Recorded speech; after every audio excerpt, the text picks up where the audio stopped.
Enda kuzingatia sana vipimo wakati wa ukataji wa sabuni yako ya magadi. Zingatia vipimo ili kwamba uweze kupata sabuni yako ambayo imenyoka kabisa. Watu wengi huzani kwamba sabuni hii huenda inakatwa kwa kutumia mashine. Lakini teknolojia ambayo inatumika katika ukataji wa sabuni hii hakika ni teknolojia ambayo ni ya kitaalamu zaidi, kwa sababu ukiangalia sabuni vile inakatwa na matokeo ya sabuni inavyotoka ni mambo mawili tofauti. Inamaanisha kwamba kwa yule mtazamaji ambaye anaangalia sabuni ambayo imekwisha kukatwa tayari, ni vigumu sana kutambua ni kitu gani kimehusika katika ukataji wa sabuni hiyo. Mbali na hapo basi atafikiria ni mashine imehusika.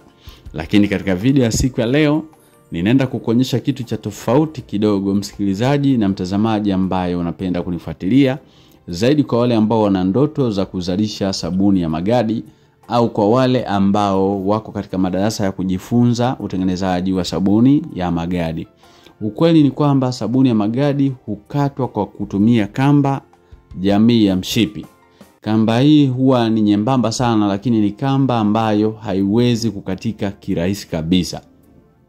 Pamoja na kuwa na kamba hii, lazima utaifungia naweza kusema ni vijiti viwili, na hii itakusaidia wewe katika namna ya kushika ile kamba, kwa sababu ile kamba iko mithili ya uzi wa viatu, lakini yenyewe pia ni transparent. Mbali na hivyo, yenyewe haina vifundo au ile mizunguko kama uzi wa viatu. Kwa hiyo ni tofauti kabisa. So utavifungia vijiti viwili kwa ajili ya kukusaidia kushika wakati wa kuvuta.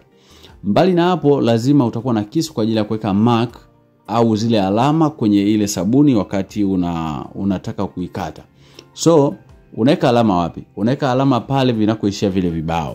Kwa hiyo naweza nikasema kwamba kwenye zoezi la kukata sabuni ya magadi vinahusika vitu vifuatavyo. Jambo la kwanza kabisa la muhimu, lazima uwe na hii kamba ambayo unaivuta, kamba ya mshipi, lakini pia uifungie vijiti. Na jambo lingine, lazima uwe na vibao ambavyo vina mithili ya miche yako ambayo unatazamia kuitoa.